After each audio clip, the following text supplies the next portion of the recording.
بسم الله الرحمن الرحيم. السلام عليكم ورحمة الله وبركاته.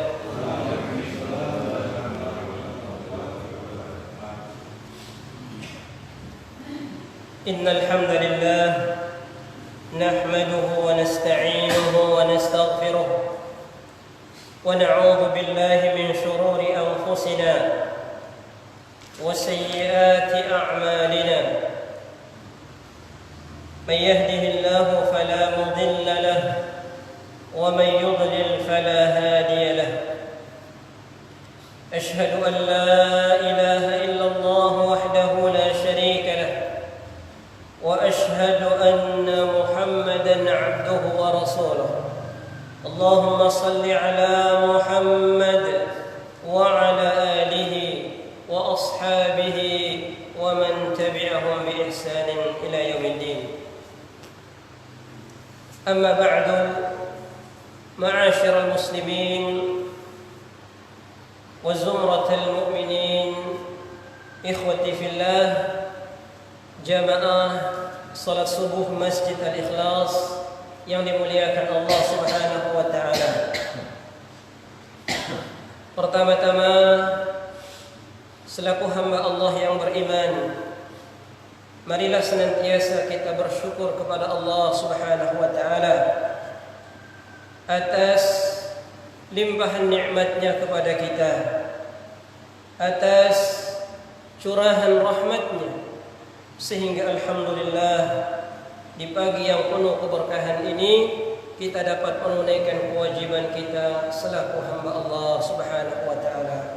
Semoga Allah Jalla wa Ala senantiasa menerima amal kebajikan kita dan senantiasa menjadikannya pemberat timbangan kita kelak di yaumil akhir. Amin ya rabbal alamin. Salawat dan salam marilah senantiasa kita junjungkan kepada kekasih kita Nabiullah Muhammad sallallahu alaihi wasallam. Ikhwati fillah, Bapak Ibu segenap jamaah yang dimuliakan Allah, pada subuh yang mubarak ini, pada hari Jumat Sayyidul Ayyam, kita akan membahas sebuah hadis yang sangat agung. Hadis yang diriwayatkan oleh Al-Imam Al-Bukhari rahimahullahu ta'ala dalam kitab sahihnya dari sahabat Abdullah bin Amr ibn al-As. Beliau menukil dari Nabi sallallahu alaihi wasallam, beliau bersabda, arba'una khaslah a'lahunna manihatul anz ma min 'amilin ya'malu bi khaslatin minha raja'a thawabiha wa tasdiqa maw'udiha illa adkhalahu Allahul jannah. Rasul kita sallallahu alaihi wasallam bersabda, ada 40 perbuatan baik kata Nabi. Jadi 40 macam atau 40 jenis perbuatan yang baik, ya. Yang paling tinggi kedudukannya adalah manihatul anz. Tidaklah seorang muslim mengamalkan perbuatan baik ini atau mengamalkan salah satunya dengan mengharapkan pahala dari sisi Allah, mengharapkan ridhanya Allah Jalla wa Ala, dan membenarkan janjinya, kecuali Allah akan memasukkannya ke dalam surga. Jadi ini salah satu dari 40. Tidak harus semuanya diamalkan, ya. Ini banyak, bisa diamalkan bertahap Bapak Ibu sekalian. Jadi 40 pintu kebaikan, 40 perbuatan baik. Rasulullah ingin tawarkan kepada kita, yuk, ini ada pintu kebaikan katanya, ya. Ringan, Tetapi jika dibarengi dengan niat karena Allah, mengharapkan pahala semata dari Allah dan membenarkan janji Allah, maka Allah pasti akan memasukkannya ke surga. Lalu Hasan, ya, salah seorang perawi hadis ini dari kalangan tabi'in, beliau berkata, fa'adadna ma duna manihatil anz. Lalu kami coba menghitungnya, kata beliau. Ya, karena yang disebutkan oleh Nabi dalam hadis ini hanya satu tadi contohnya, yaitu manihatul anz. Kata Hasan, kami coba menghitungnya. Selain dari manihatul anz, ya, kami mendapati di antaranya, kata beliau, adalah menjawab salam. Itu termasuk pintu kebaikan. Kemudian tashmid al-atis, ya. Jadi menjawab orang yang bersin. Ketika seseorang bersin, lalu dia mengucapkan alhamdulillah, dijawab. Itu pintu kebaikan. Kemudian wa imatatul adza 'anit tariq, ya. Menyingkirkan duri dari jalan. Menyingkirkan gangguan dari jalan kaum muslimin, ya. Dan semisalnya, kata beliau. Namun kami hanya mampu mengumpulkan sekitar 15, kata Hasan ini. Ikhwafillah, ya. Hanya 15. Karena itu seorang ulama yang sangat kita kenal, ya, beliau telah berusaha mengumpulkan 40 perbuatan baik yang diisyaratkan oleh Nabi dalam hadis ini, ya, dalam sebuah buku yang Masya Allah, ini buku sangat bagus sekali jika kita bisa membacanya. Dan insya Allah buku ini kita akan kaji secara rutin, Bapak Ibu sekalian, dalam pengajian kita, pengajian pekanan kita. Namanya Tamamul Minnah bi Bayanil Khisal Al-Mujibah lil Jannah. Ya, Tamamul Minnah itu artinya sempurnanya karunia Allah, ya, dalam hal penjelasan tentang perbuatan-perbuatan baik, ya, yang menjadi jaminan seseorang masuk ke surganya Allah. Jadi ini kumpulan dari perbuatan baik yang jika dilakukan akan jadi jaminan, ya, kita meraih surganya Allah Jalla wa'ala. Pengarang kitab ini namanya Abul Fadl Abdullah ibnu Muhammad ibnu Siddiq al-Husaini al-Idrisi, hafizahullah, ya. Ini pengarang kitab ini. Nah, sekarang karena ini banyak, Pak, 40 perbuatan baik, kita akan menjelaskan 4 saja pada kesempatan ini secara ringkas insyaallah. Semoga dengan penjelasan secara bertahap ini kita bisa mengingatnya, bila perlu nanti kita amalkan dalam kehidupan kita. Yang pertama, dan ini yang paling tinggi kedudukannya, kata Nabi, dari perbuatan baik itu adalah manihatul anz. Apa itu manihah? Manihah itu dari kata manaha yamnah, memberi, ya, memberi, meminjamkan, ya, mendermakan. Itu manihah. Atau bahasa lainnya atiyah, ya, suatu pemberian yang dilakukan dengan tulus kepada saudaranya sesama muslim. Itu manihah. Kalau anz, apa itu anz? Anz, kata ulama, itu asal katanya itu dipakai untuk unta, tapi kadang juga dipakai untuk sapi. Dan umumnya yang saat ini dalam bahasa Arab itu dipakai untuk kambing atau domba. Maka makna dari kata manihatul anz ini adalah, ya, seorang muslim yang punya seekor unta atau seekor sapi atau seekor kambing, lalu dengan sukarela, dengan penuh ketulusan, ya, dia pinjamkan sapinya itu atau untanya atau kambingnya ini kepada saudaranya untuk sementara waktu, agar saudaranya itu bisa memanfaatkan apa? Susunya, bisa memanfaatkan kulitnya, bisa memanfaatkan bulunya, ya. Jadi dipinjamkan dengan sukarela tanpa meminta bayaran, tanpa meminta imbalan dari manusia. Dia hanya minta dari Allah Jalla wa'ala. Ya, Bapak Ibu sekalian. Jadi ini pintu kebaikan yang pertama. Kenapa dianggap paling tinggi oleh Nabi? Ya, karena pintu yang satu ini perlu modal, Bapak Ibu sekalian. Ya, modalnya apa? Ya kambing, modalnya sapi, modalnya unta. Kita perlu modal. Ya, berapa modalnya? Ya tidak seberapa. Taruhlah kambing 2 jutaan. Ya, kalau kerbau taruhlah mungkin 7 juta sampai 10 juta misalnya.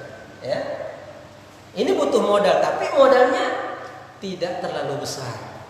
Ya, modalnya kecil, tetapi Pak, kebaikannya, janji Allah terhadapnya itu luar biasa. Ya, apa jaminan bagi mereka yang berbuat baik seperti itu? Ya, jaminannya sungguh luar biasa. Illa adkhalahullahu jannah, Allah pasti akan memasukkannya ke surga.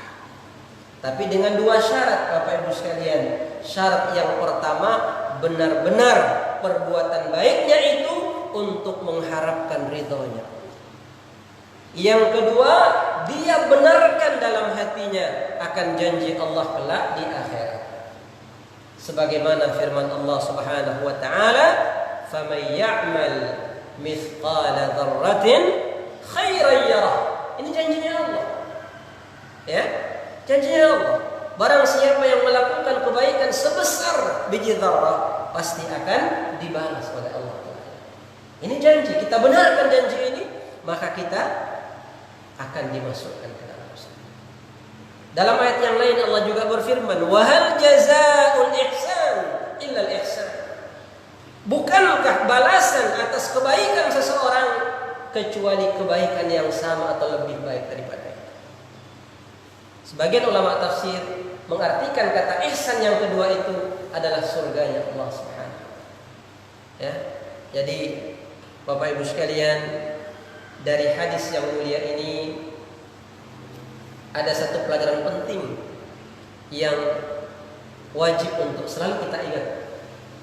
Apa pelajarannya itu? Ya, jangan pernah kita meremehkan kebaikan sekecil apa. Ya, jangan pernah kita meremehkan kebaikan sekecil apa. Ya, ketika pintunya terbuka, lakukan kebaikan itu. Walaupun sederhana, tetapi jika dilakukan dengan ikhlas, maka menjadi jembatan menuju surganya Allah Subhanahu wa ta'ala.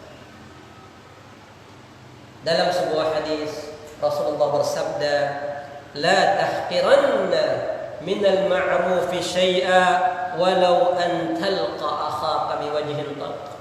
Janganlah engkau meremehkan kebaikan sekecil apapun, kata Nabi, sesederhana apapun, jangan remehkan, walau hanya dengan menampakkan senyum di hadapan saudaramu. Hanya dengan senyum yang tulus itu menjadi jalan ke surganya Allah Jalla wa'ala. Subhanallah. Ya, Bapak Ibu sekalian yang dimuliakan. Jadi kita kembali Pak ya. Jadi perbuatan baik yang pertama yang amat sangat dicintai oleh Allah dan Allah janjikan surga atasnya, yang pertama adalah meminjamkan hewan ternak kita ya kepada saudara kita yang membutuhkan untuk sementara waktu. Dia perah susunya, dia ambil bulunya kalau itu domba, lalu setelah itu dia kembalikan lagi kepada kita. Kita tidak minta balasan dari dia. Ya, betul-betul kita tulus bantu. Ini mungkin berlaku juga kepada yang lain, Pak. Ya, misalnya kita punya motor, ada saudara yang sangat sangat perlu ya kita pinjamkan dia, tidak usah kita minta bayar ya. Atau kita punya buku, dia ingin sekali mengkaji buku itu, kita pinjamkan dia ya. Jadi banyak sekali contoh-contoh yang lain, tetapi di sini khusus terkait hewan karena hewan itu lebih besar manfaatnya, diambil susunya, diambil bulunya. Nah, kemudian yang kedua dari pintu kebaikan ini, ikhwati fillah, adalah imatatul adza 'anit tariq. Ya, menyingkirkan gangguan dari jalan. Coba, menyingkirkan gangguan dari jalan. Kalau ini Bapak Ibu sekalian tidak perlu modal, Pak. Ini pintu kebaikan yang sangat sederhana. Tidak perlu modal. Ya. Kapanpun kita jalan, lihat duri, lihat dahan pohon, ya, atau lihat apa saja yang sekiranya akan mengganggu jalannya kaum muslimin, lalu kita singkirkan dengan ikhlas, maka Allah janjikan surga. Ya. Mungkin ada paku, Pak, ya, bertebaran di jalan, atau ada orang yang iseng ya, Bapak Ibu sekalian taruh paku di situ, ada duri, Pak, di situ ya. Mungkin khawatir terkena anak-anak dan seterusnya, maka ini merupakan pintu dari pintu apa? Kebaikan. Dalam sebuah hadis diriwayatkan oleh Abu Hurairah radhiyallahu taala anhu, Rasul kita bersabda, "Laqad ra'aitu rajulan yataqallabu fil jannah fi syajaratin qata'aha min dhahri at-tariq kanat tu'dhi al-muslimin." Rawahu Muslim. Pahami sabda Nabi yang luar biasa ini. Kata Nabi, sungguh kata beliau, aku telah melihat salah seorang masuk ke surganya Allah Subhanahu wa taala hanya karena dia pernah memotong sebuah dahan dari jalan raya yang sekiranya itu apa? Mengganggu kaum muslimin. Jadi ini Nabi, beliau kabarkan kepada kita, saya lihat seorang pemuda masuk surga hanya gara-gara dia singkirkan dahan dari jalan. Masya Allah. Hadis ini diriwayatkan oleh Imam Muslim dalam kitab Sahih. Ya, maka hadis ini sahih, Bapak Ibu sekalian. Dalam riwayat yang lain, Rasul kita bersabda, "Marra rajulun bi ghusni syajaratin 'ala dhahri at-tariq." Ada seorang pemuda jalan ya, di jalan raya begitu, Pak. Lalu ada dahan yang tumbang. Maka dia berkata, "Wallahi la anhiyanna hadha 'anil muslimin la yu'dhihim." Demi Allah, saya akan singkirkan ini dari jalan kaum muslimin, maka disebabkan karena itulah dia dimasukkan ke dalam surga. Ya, subhanallah. Ini tentu sering, Pak, kita jumpai di jalanan kita, ada pohon yang tumbang, ada paku di jalan, duri dan seterusnya. Maka Bapak Ibu sekalian, ini motivasi untuk kita berbuat baik. Mungkin Pak Ustaz ada yang bertanyakan. Ya, silakan. Mungkin sambilan tidak masalah. Tadi hadis itu menyatakan menyingkir sesuatu yang menghalangi jalannya orang muslim. Bagaimana dengan orang Yahudi atau non-muslim? Apakah ada pahalanya? Karena itu sudah jelas, itu Yang hadis itu diskriminasi.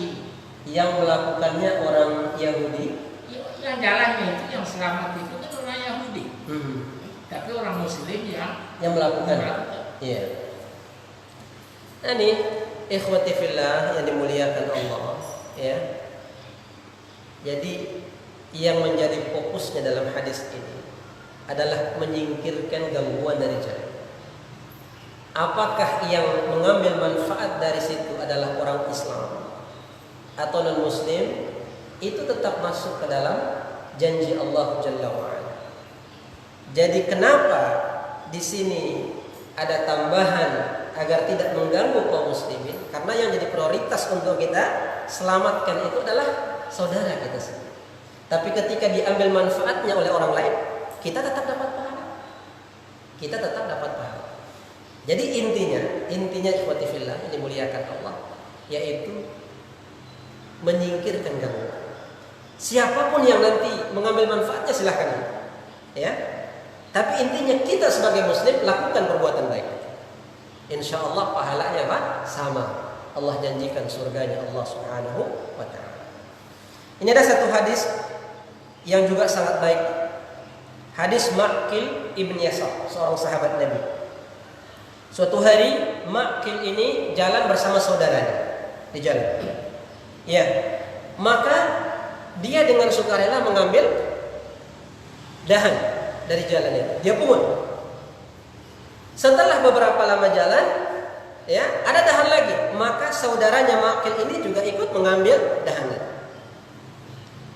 Maka dia bertanya kepada saudaranya ini, "Ya bna akhi, ma hamalaka ala ma sana'ta?"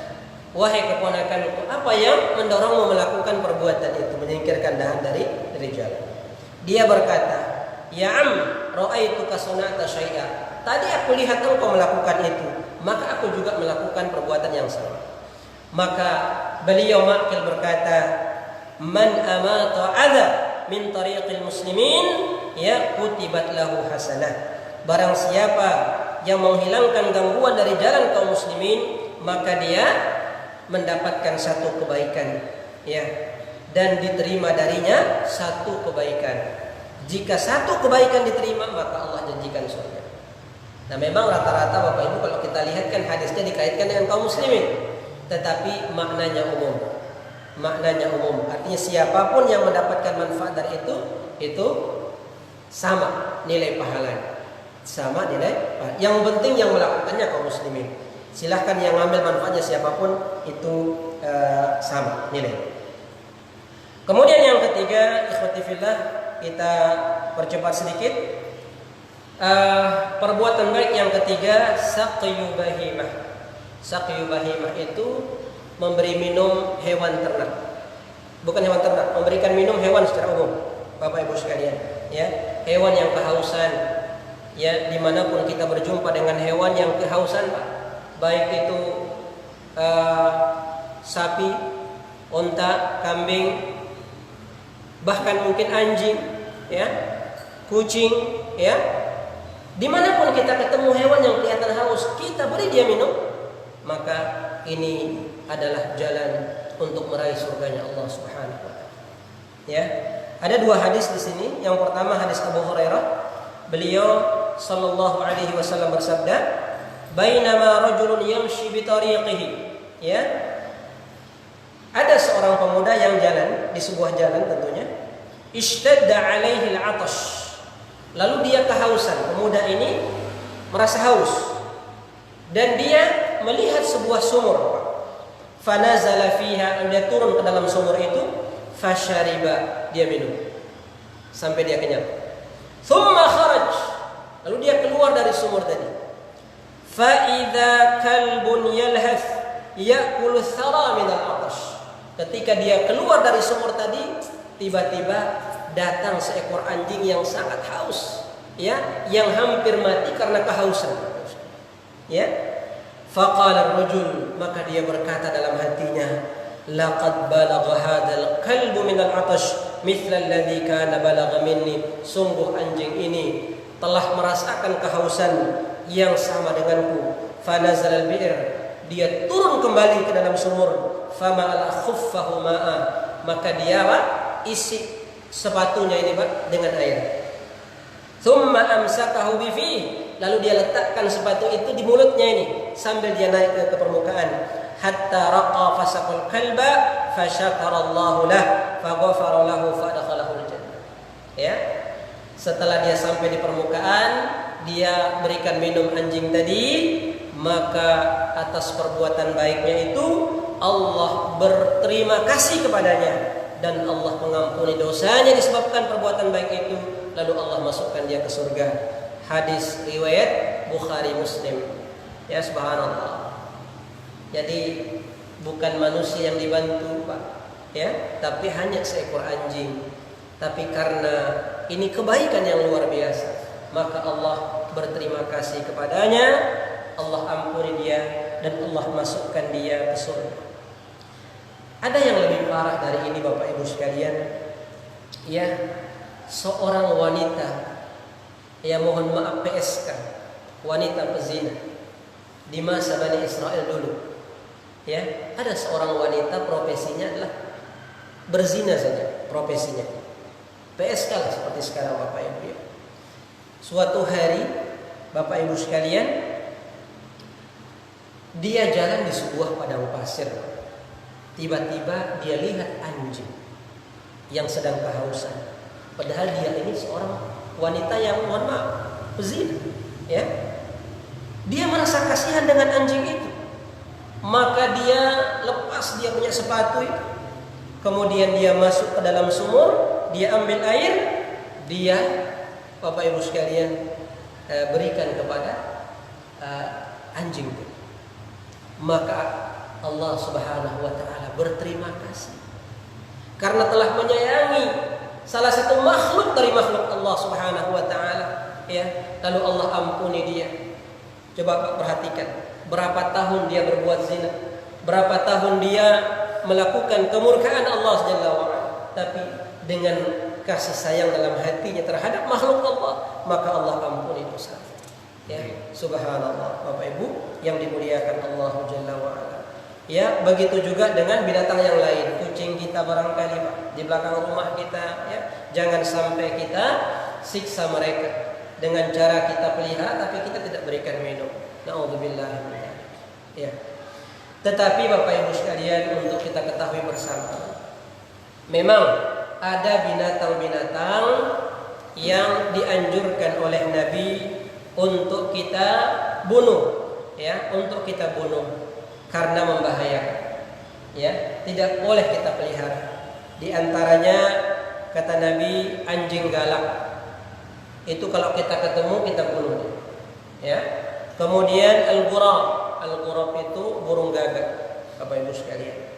Kemudian al-hada'ah Bapak Ibu sekalian, ini hampir sama dengan burung, ya, arti jenis burung, tetapi punya cakar dan membahayakan. Kemudian al-hayyah, ular, kata Nabi, ya, kalau ular itu sekiranya membahayakan masuk rumah misalnya Pak, ya, maka boleh kita bunuh. Tapi sebaiknya kalau ular ini sebelum kita bunuh dia, kita baca ayat kursi dulu, ya. Baca ayat kursi, siapa tahu itu bukan ular yang sebenarnya. Jelmaan jin bisa jadi, maka kita baca ayat kursi. Jika kita sudah baca dia tidak keluar, berarti dia ular, boleh kita bunuh. Kemudian al-aqrab, kalajengking, boleh kita bunuh dia. Bapak Ibu sekalian rahmati Allah. Kemudian al-wazaq, yang terakhir itu tokek, boleh kita bunuh. Jangan rahmati Allah Subhanahu wa taala. Nah, ini terdapat perintah dalam hadis, ya, tentang kebolehan membunuhnya. Karena apa? Karena dia amat sangat berbahaya bagi kita, ya, manusia, Bapak Ibu sekalian. Ya, terakhir, perbuatan baik yang terakhir, yang keempat pada kesempatan ini adalah iyadatul marid, ya, menjenguk orang sakit. Ini juga tidak perlu modal. Menjenguk orang sakit itu tidak perlu modal. Ada tetangga sakit, kita datangi, minimal kita doakan. Kalau ada oleh-oleh sedikit, alhamdulillah. Kalau tidak ada, paling tidak doa kita, ya, insya Allah itu akan membantu kesembuhan apa? Tetangga kita, saudara kita. Saudara mati Allah Subhanahu wa taala. Ya, kecuali penyakit yang menular seperti saat ini, ya. Kita hindari menjenguk seperti Covid. Bapak sekalian, karena mudaratnya lebih besar, maka kita tidak jenguk, kita doakan saja jauh. Ikhwati fillah, kita muliakan Allah Subhanahu wa taala. Saya akhiri dengan sebuah hadis tentang menjenguk orang sakit ini. Rasulullah bersabda, diriwayatkan oleh Abu Hurairah radhiyallahu taala an, "Man 'ada maridan aw zara akhan lahu fillah." Barang siapa yang menjenguk orang sakit, ya, atau dia berkunjung kepada saudaranya karena Allah dia berkunjung, ya, bukan karena ingin dapat materi dari saudara. Mohon maaf, bukan karena ingin pinjam uang atau apa gitu, ya, tapi betul-betul dia jenguk karena dia mencintai saudaranya. Maka ada penyeru dari langit berkata, "Tibta wa taba mamsyaka wa tabawwa'ta minal jannati manzilah." Sungguh engkau telah melakukan kebaikan dan perjalananmu itu perjalanan yang baik, maka Allah berikan kepadamu sebagai balasannya surganya Allah Jalla wa'ala. Ini hadis yang hasan, yang dihasankan oleh Imam At-Tirmidzi rahimahullahu ta'ala wa ardhahu. Ya, jamaah sekalian yang dimuliakan Allah, inilah 4 pintu kebaikan ya yang kita jelaskan pada kesempatan ini. Ya, memang kelihatan sederhana Bapak Ibu, tapi kalau kita lakukan dengan ikhlas, tulus, ya, kita harap pahala dari Allah, maka Allah jaminkan untuk kita surganya yang luasnya seluas langit dan bumi. Bapak Ibu sekalian rahmati Allah Subhanahu wa taala. Ya. Jadi kita ulang, yang pertama adalah meminjamkan hewan ternak kita untuk diambil manfaatnya oleh saudara kita. Ya, untuk mungkin sejam 2 jam atau sehari 2 hari lalu dikembalikan. Ya. Kemudian yang kedua tadi adalah menyingkirkan gangguan dari jalan, Bapak Ibu. Nah, yang ketiga adalah memberikan apa? Minum ya binatang apa saja kecuali yang berbahaya tadi. Kemudian yang terakhir menjenguk orang sakit. Ikhwati fillah. Ya. Semoga Allah Subhanahu wa taala senantiasa ya membimbing kita agar selalu istiqamah di atas jalan kebaikan, dan semoga Allah Subhanahu wa taala ya membimbing keluarga kita, kerabat kita, tetangga kita semuanya Bapak Ibu sekalian, umat Islam secara umum ya, agar senantiasa berada di atas jalan Allah Subhanahu wa taala hingga kelak kita diwafatkan ya dalam keadaan husnul khatimah. Amin ya rabbal alamin. Subhanakallahumma wa bihamdik asyhadu an la ilaha illa anta astaghfiruka wa atubu ilaik. Assalamualaikum warahmatullahi wabarakatuh.